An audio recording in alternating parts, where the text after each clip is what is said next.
Zee 24 तास एक पाऊल पुढे। जागतिक मराठी भाषा दिनाच्या निमित्तानं मनसेच्या वतीनं बोरिवलीमध्ये मराठी कलाकारांचा सत्कार सोहळा आयोजित करण्यात आला।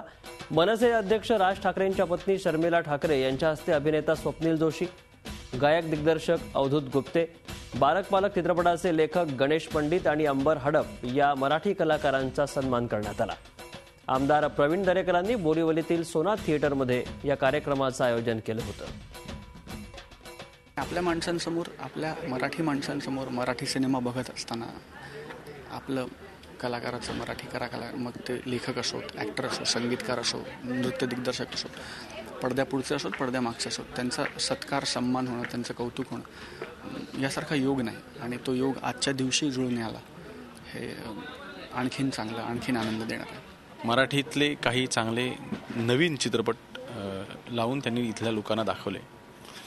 अत्यंत स्तुत्य उपक्रम आहे।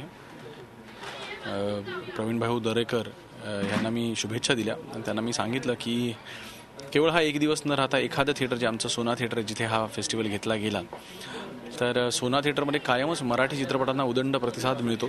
तर त्यांनी केवळ एका दिवसापुरतं न थांबता संपूर्ण वर्षभर ह्या थिएटरला मराठी चित्रपट लागावेत। झी 24 तास एक पाऊल पुढे।